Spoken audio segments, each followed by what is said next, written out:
When we hear those words that we just heard today from the prophet Malachi and Jesus according to the Gospel of Luke, in somewhat we are disturbed because we don't want to think about these things. The church wants to terrify us what?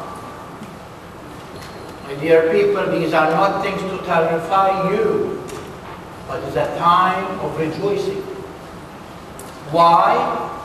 Because we know that as the prophet Malachi said, the Son of Justice will arise, and by his rays we are going to be healed.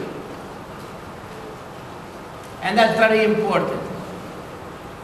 Because we know that although we see so much nonsense in the world today, yes, and off. Can you give me the other microphone from the room? We know that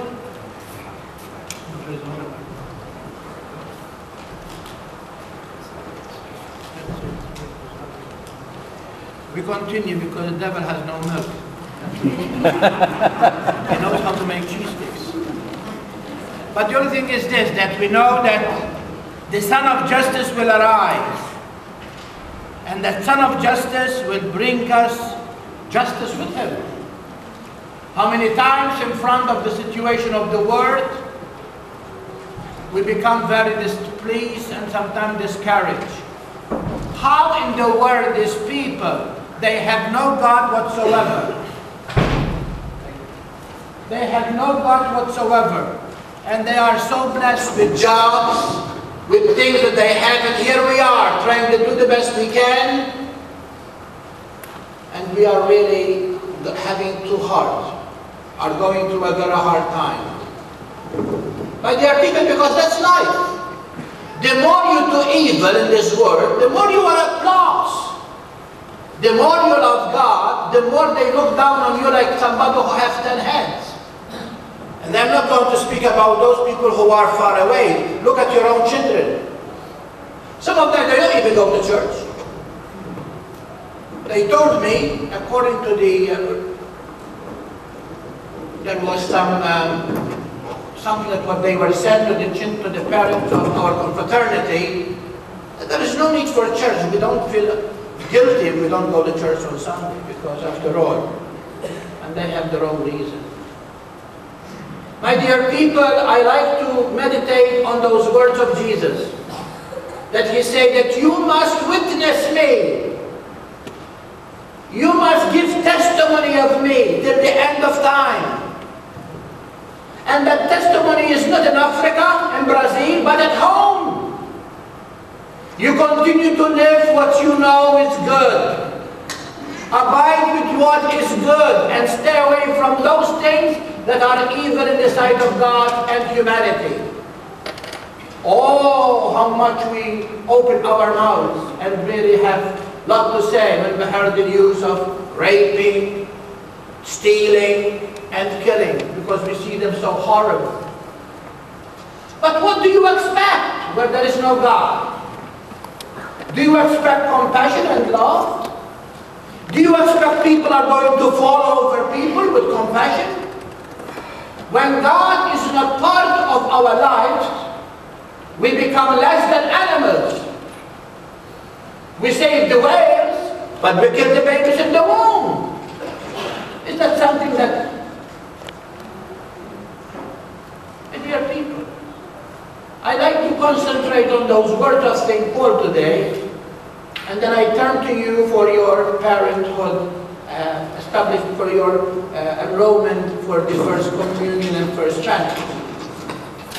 St. Paul said to us, as he said to the people of Thessalonica, imitate me because I imitate the one who sent me to you. And to imitate St. Paul means to do exactly what Paul did with his life. He dedicated his life totally and completely to the Lord. And he worked very hard to do so. In fact, St. Paul said, I deserve that you will keep me going, that you will provide for me, because that is what the Lord said. Every worker deserves his recompense. But in order to teach you a lesson, I work with my hands, so that what I do, you do too. from a parish, there was a young, and a very elderly priest, he was a young seminarian. And I was in the sacristy and we were talking. And he come out of the blue and say, now listen guys, don't expect your people to do what you are not able to do yourself. So if you want the people to imitate you, you go with them, shoulder to shoulder with them, and do exactly what they are doing. If they are not mopping the floor, you mop the floor with them. Because you are not better than that. And that really become part of me.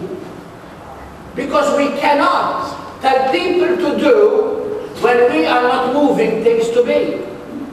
And that's what St. Paul said, I did not expect you to feed me in order that I would be a model for you.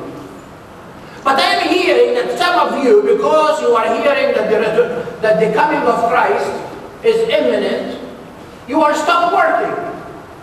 Anyone can tell me what he said? Why the people are not working what they are doing? We have a lot of busybodies, baby. St. Paul hit it on the target.